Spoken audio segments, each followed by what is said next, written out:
Bonjour à toutes et tous, c'est Nicolas Ginestière au micro de Radio Margeride. Alors ça y est, le salon de l'agriculture a fermé ses portes après le passage de près de 615 000 visiteurs. Les exposants, eux, rentrent au pays, et si certains ont écoulé une partie de leurs produits, beaucoup ne rentrent pas les mains vides, à l'image de Rémi Seguin, éleveur et producteur de fromage de brebis. Rémi, je vous laisse présenter la ferme Seguin.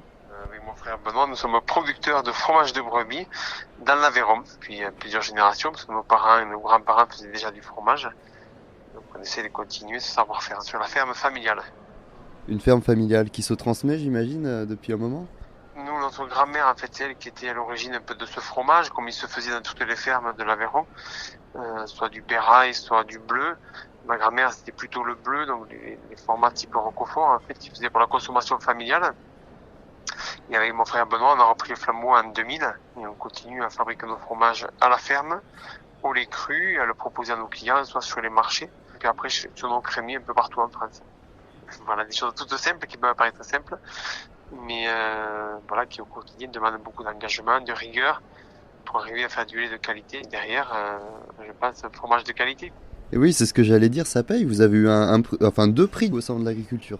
Voilà, on est revenu lundi avec 2 médailles.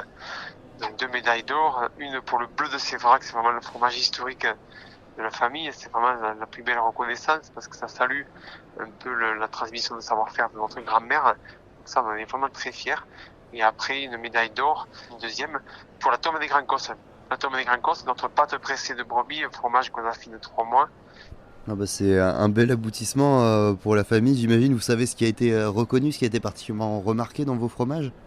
Je pense que la tome est appréciée parce qu'elle a un caractère assez marqué, mais sans être trop forte. Une texture assez fine, assez souple.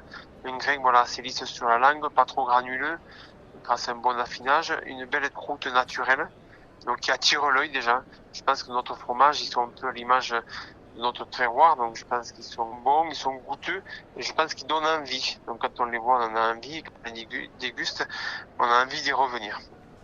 Et quoi qu'il en soit, c'est une belle image, j'imagine, pour la région, pour le terroir. Oui, tout à fait. Ça montre voilà, qu'on a un terroir de qualité, qu'on a un terroir qu'on peut valoriser. Et c'est une filière, la fromagerie fermière, une filière où on peut encore le faire. Il y a peu de filières comme ça en France où on peut transformer une matière première sur la ferme, l'affiner sur la ferme pour l'amener directement au consommateur final. C'est ce qu'il demande actuellement. Le consommateur demande des choses dont il connaît l'origine, des choses dont il connaît comment elles ont été fabriquées. Voilà, c'est ce qu'on fait au quotidien, c'est ce qu'on essaye de faire savoir à nos consommateurs, puisqu'on fait des visites de ferme tous les étés.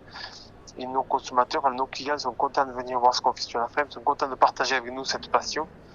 Et donc on essaye de le continuer, mais pour continuer à transmettre voilà, ce vrai, ce goût, ce caractère, ce vrai terroir voilà, aveyronnais.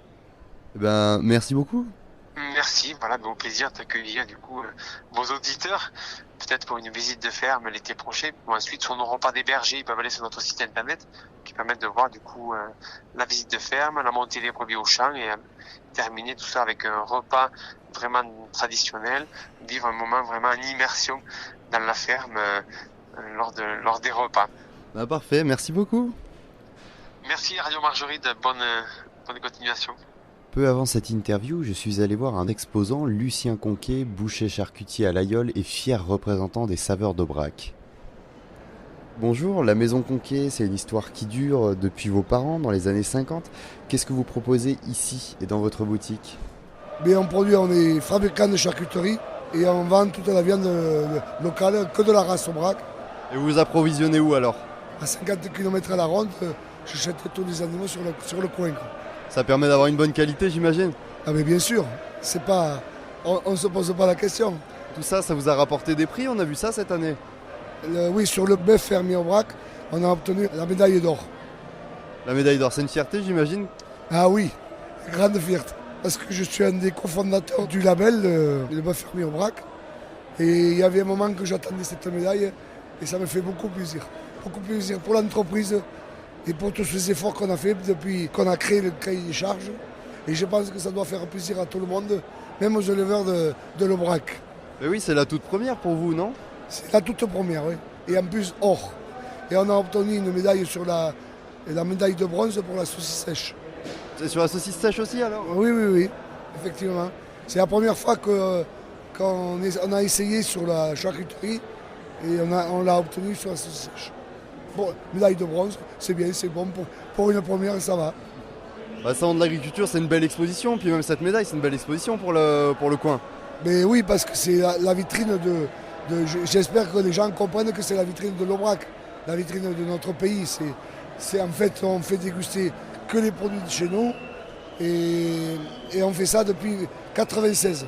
Ça fait 27 ans qu'on est présent sur le salon de l'agriculture avec un partenariat avec la Jeune Montagne, d'ailleurs, la coopérative fromagère, parce que si vous voulez, tous les deux, on fait un repas. Nous, la charcuterie, l'aligot, la viande, le fromage, voilà, le plateau de l'Aubrac qu'on fait. Et le public est demandeur, je pense. Bien sûr. Le salon d'agriculture, c'est intéressant parce qu'il y a des gens qui viennent de tous les départements de France.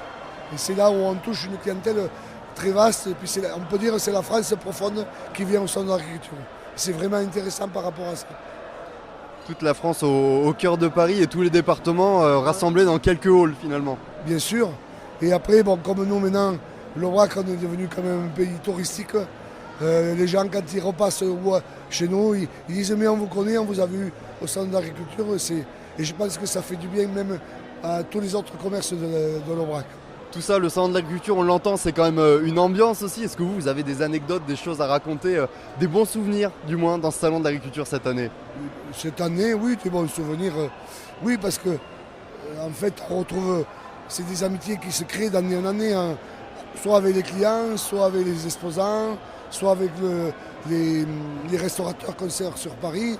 Ils viennent nous voir. C'est un moment de rencontre énorme parce que dans une semaine, je vois pas tous mes clients parisiens, mais je vois de grosses quantités qui passent parce qu'on est au salon de l'agriculture. Et pour eux, c'est le repère, quoi. C'est le repère, en fait.